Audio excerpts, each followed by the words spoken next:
Vibes.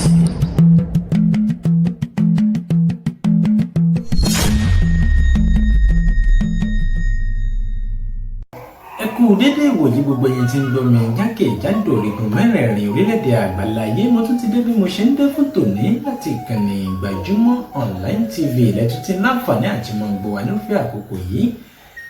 lórí ètò yín ètò wa náà ni ẹ̀tún ti ń gbọ́ wa.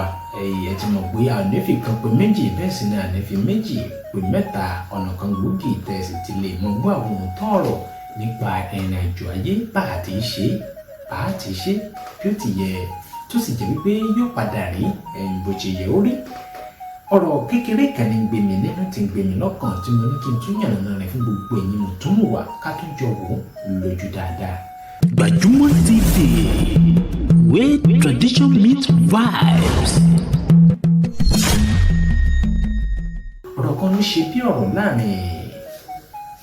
arákùnrin kan àti òbí tó bí sáyé. Nígbà tá a ṣe àtúnyẹ̀wò tá a sì gbé ìjẹlẹ̀ tá a gbé fọ̀rọ̀ ìjẹlẹ̀ tá a ṣe ìwádìí dáadáa, ìwádìí fi yé wa wípé nínú ìrìn àjò tí arákùnrin yìí rìn nínú ayé, ibẹ̀ ló ti wò wípé kóun rìnrìn àjò àti tẹ̀sọ̀wọ̀ wájú nígbà tó kúrò nínú abúlé wọn. Ìlú kan tí ń bẹ lágbègbè kan ní ìpínlẹ̀ Ọ̀ṣun tá a gbọ́dọ̀ dákọ̀ lórí ètò ní ìṣẹ̀lẹ̀ yìí ti wáyé. Gbogbo èyí tó bá mọ̀ ń pa àmọ́ mọ̀ wípé òótọ́ ọ̀rọ̀ pọ́nbélé ni arákùnrin yìí ń sọ. Àtìgbà tí arákùnrin yìí tó ti wà kékeré ni wọ́n ti ń sọ létí rẹ̀ tó sì ti gbọ́ lọ́pọ̀lọpọ̀ gbà wípé ìyá tó bí sáyé abara méjì ni. Wọ́n sọ wípé ìyá yìí ó ní àjẹ́ ẹ̀yin ìyá wọ́n ní ìyá yìí ní àjẹ́ lóòótọ́ tó sì jẹ́ wípé àmọ́ mú kí arákùnrin yìí mọ́ sá fún ìyá yìí nígbà tó wà ní abúlé. Nígbà tí arákùnrin yìí wá ṣe bẹ́ẹ̀ tó bẹ̀rẹ̀ sí ní dàgbà nínú ìrìn àjò rẹ̀, ògbìràpá ó di ìlú òdì kejì. Nígbà tó dé ìlú òdì kejì tó bẹ̀rẹ̀ sí ní ìrìn àjò ayé ńlẹ̀ tó ṣiṣẹ́, lọ́gán ni Ọlọ́run ọba mi ò kì í ṣàmì sí iṣẹ́ tí arákùnrin yìí ṣe tó sì gbé lọ sí ìlú ọba. Lẹ́yìn tó dé ìlú ọba tán, ó mú ìyàwó rẹ̀ lọ ó sì bímọ sí ọ̀hún. Ṣùgbọ́n lọ́jọ́ kan ni ìyàwó wá sọ wípé arákùnrin já lọ ìlú yín ká lọ rí mọ ìyá tó bí ọlọ́mọ àti bàbá tó bí ọlọ́mọ. Ṣùgbọ́n ìyá tó bí arákùnrin yìí ń bẹ lábúlé, bẹ́ẹ̀ sì ni bàbá rẹ̀ ti ṣe bẹ́ẹ̀ ó ti rí wàlẹ̀ àṣà. Ìgbà tí arákùnrin yìí wá bọ̀ nílé tí wọ́n dé orílẹ̀-èdè Nàìjíríà tí wọ́n sì gbé ọkọ̀ wọn tí wọ́n bẹ̀rẹ̀ sí ní lọ, ó kù díẹ̀ kékeré kí wọ́n dé ibi tí ìyá rẹ̀ ń gbé, èyí tó jẹ́ ilé wọn kó tó di kó kúrò lábúlé. Ló bá sọ fún ìyàwó rẹ̀ wípé àwọn páàkì ọkọ̀ wọn síbí. Nígbà tí wọ́n ti ṣe bẹ́ẹ̀ tí wọ́n páàkì ọkọ̀ wọn síbí, àwọn wá fi ẹsẹ̀ rìn lọ sí ilé níbi tí ìyá wà. Ayé ò ní rí wa mọ́tọ̀mọ́tọ̀. Gbajúmọ̀ TV, where tradition meets vibes.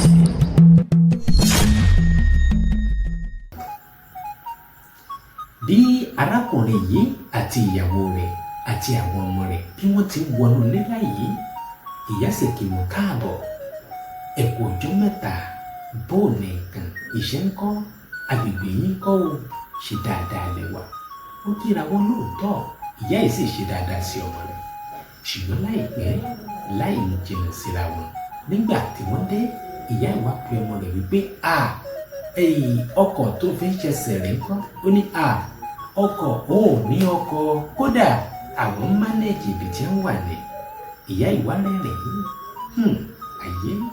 táwọn ti yẹ. Bí ìyá yìí ti rẹ́rìn-ín, ẹ̀rín tí ìyá ẹ̀rín ò yé arákùnrin yìí, bẹ́ẹ̀ sì ni kò yé ìyàwó rẹ̀. Ìyá yìí ó wá pe arákùnrin yìí tó jẹ́ ọmọ rẹ̀ pé wọnú yàrá, ó ní mọ̀ bọ̀. Nígbà ó sì wọnú yàrá, ìyá wa bu abẹ́ bẹ́ẹ̀dì ó sì gbé igbá kan jáde nù rẹ̀. Nígbà tí ìyá yìí gbé igbá yìí jáde, omi kékeré kan bẹ ní igbá ọ̀hún. Ìyá sì ṣe, ó sì pe tí wọ́n ń pèsè, ó sì ṣe báyìí. Sí ìyàlẹ́nu, ọmọ yìí sì bẹ̀rẹ̀ sí ní wo bí wọ́n ṣe ń bọ̀ láti ìlú èbó. Kódà gbogbo tí wọ́n ní nínú ilé wọn pátápátá nìyá ẹ̀ fi wọ́n gbogbo bí wọ́n ṣe gbéra láti ìlú Èkó tí wọ́n fi balẹ̀ sí ìlú Èkó tí wọ́n sì gbéra wá sí abúlé gbogbo rẹ̀ pátá nìyá ẹ̀ fi wọ́n arákùnrin yìí tó sì jẹ́ wípé ó la ẹnu báyìí kò lè pàdé ibi tí wọ́n gbé mọ́tò èyí wọn kọ̀ wọ́n tí wọ́n páàkì rẹ̀ sí tí wọ́n fi fẹsẹ̀ rìn bọ́lé ìyá yìí sì fi gbogbo rẹ̀ ó fi wọ́n nínú igbá yìí ìyá yìí wá sọ gbólóhùn kan lọ́jọ́ náà lọ́hùn-ún ìyá yìí tó bá jẹ́ wípé mo ti ṣe tán àti ràn lọ sọ́run àṣàtẹ̀ yìí ti ṣe ti pẹ́ nítorí pé kò sí bó ṣe fẹ́ rìnrìn àjò tó fi lè bọ́mọ mi lọ́wọ́ gbogbo bó ṣe rìn pátápátá ni mo mọ́nítọ̀ ìrìn àjò ayé rẹ̀ ṣùgbọ́n ṣé ìwọ mọ̀ èmi mo bí ọ tí mo sì jẹ̀jẹ̀ lé ọ lórí tí n bá fẹ́ pa ọ́ ó kéré àti ìgbà náà lẹ̀rọ ayé ti bà mí wípé ayé yìí tó tó fún nǹkan náà mọ̀ ṣọ wa a ò ní bọ́ sọ́wọ́ ayé o tọmọtọmọ ìyá ìjẹ́ ká mọ̀ wípé kò síbi tí arákùnrin yìí rè sí nínú ìrìn àjò ayé rẹ̀ tóun ò rí tàbí tó ju ayé òun tó bóun bá fẹ́ mú kóun ó pa tọmọtọmọ lọ́gán òun ó sì ṣe bẹ́ẹ̀ tóun ó palẹ̀ gbogbo wọn mọ́ ìyẹn ni wípé ẹ̀kọ́ tí mo fẹ́ kárí ń bẹ̀ ni pé. Gbajúmọ̀ TV, where tradition meets vibes.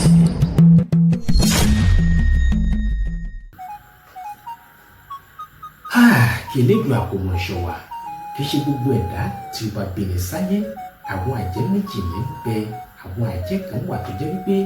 àjẹ́ wípé ìfẹ́ kan rí ọmọ mi mú ni wọ́n ń ṣe àwọn míì wà tó jẹ́ wípé àjẹ́ wípé alákìísà ni wọ́n kí wọ́n palẹ̀ ọmọ mọ́ kó sì tún palẹ̀ ọkọ wọn ni wọ́n ṣe ṣùgbọ́n àjẹ́ tí ìyá yìí ṣe àjẹ́ tó ń dáàbò bo ọmọ rẹ̀ láì mọ̀ wípé nítorí ààbò tòun kan nìyá ẹ̀ fi ń bẹ̀ ìyẹn náà pè lábíyamọ láì ṣàbíyàgbà ṣùgbọ́n ẹ̀kọ́ méjì ní bẹnu rẹ̀ àkọ́kọ́ àwọn gbàdúrà torí pé bàbá kọ̀ bá àbá gbàdúrà àdúrà ló lè ṣe ohun gbogbo nítorí pé bóyá àwọn nǹkan kan bẹ tí arákùnrin yìí ṣe èyí tó fi pamọ́ níwájú ìyá yìí tí ìyá yìí ò fi ní lérò kan ti ṣe níbi ṣùgbọ́n lójú arákùnrin yìí ó ti fi ojú àjẹmú ìyá rẹ̀ láì mọ̀ wípé bí ìyá bá fẹ́ pa òun jẹ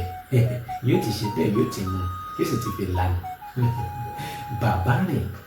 lọ wájú ẹja máa wọ ìwò nítorí pé ibi àti kúrò nìkan la mọ̀ àwọn ọmọdé à ń lọ ọ̀pọ̀lọpọ̀ ojú ní wò wá èyí tó rẹ́rìn sí wa nìkan la mọ̀ àmọ́ èyí tó jẹ́ pé ẹ̀rín tó ní bóyá ó dénú àbí ò dénú rẹ̀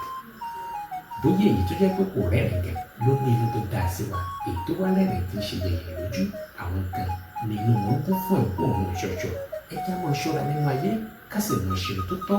àbò tó yẹ lákòókò tó yẹ á ṣe é. Gbajúmọ̀ TV, where tradition meets vibes.